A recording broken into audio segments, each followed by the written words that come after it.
Hello everyone.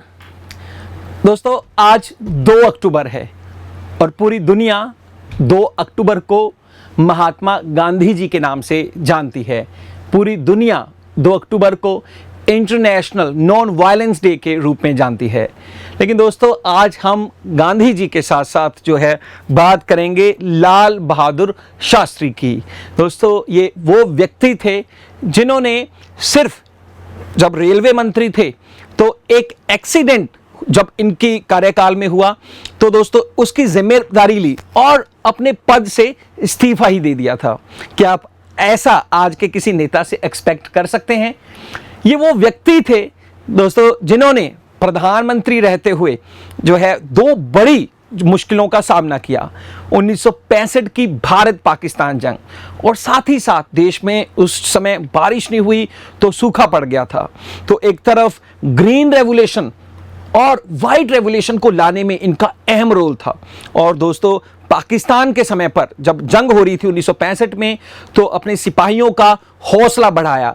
जय जवान जय किसान का इन्होंने नारा दिया था। दोस्तों, 1965 की जंग की बाद जब ये आज के उज्बेकिस्तान, उस समय तो यूएसएसआर था, उसका समझौता करने जब ताशकंद गए थे तो बड़ी ही कंट्रोवर्शियल स्थितियों में जो है इनका जो है देहांत हो गया था, जो आज तक भारत की उन मिस्ट्रीज में से एक है जो आज तक समझ नहीं आ रही हैं।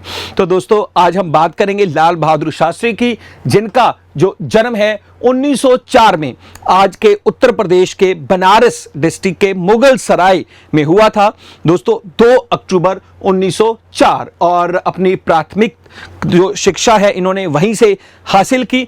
1930 के बाद जो है दोस्तों इन्होंने कांग्रेस पार्टी के साथ मिलकर गांधी जी के सभी आंदोलनों में हिस्सा भी लिया था।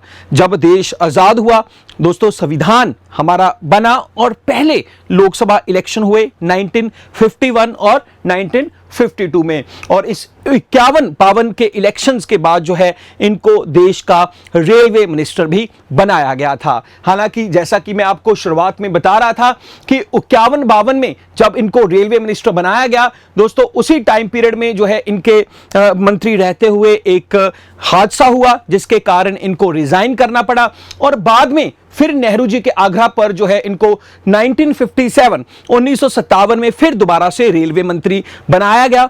और फिर 1964 तक, जब तक कि जवाहरलाल नेहरू जी की मृत्यु नहीं हो जाती, तब तक ये भारत के रेलवे मंत्री ही रहते हैं। 1964 में जब 27 मई को नेहरू जी की मृत्यु होती है तो कांग्रेस पार्टी के सामने सबसे बड़ा सवाल था कि अगला प्रधानमंत्री किसे बनाया जाए।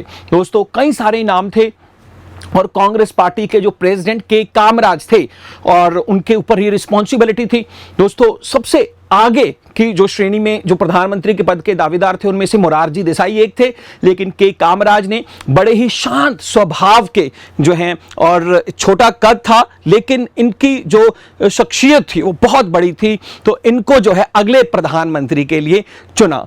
कहा जाता है कि जब 1965 के दौर में भारत में सूखा पड़ा हुआ था और भारत में जो है दोस्तों जो है बहुत बड़े स्तर पर हमें खाद्य पदार्थों की कमी हो रही थी, तो इन्होंने एक दिन का व्रत करने का भी पूरे देश को आग्रह किया था और खुद भी व्रत भी रखते थे और साथ ही साथ एक समय पर ये खाना खाते थे। इनका कहना था कि मैं उस देश का प्रधानमंत्री हूं जहां पर लोगों को भरपेट खाना नहीं मिलता, तो मैं कैसे 3 समय पर खाना खा सकता हूं।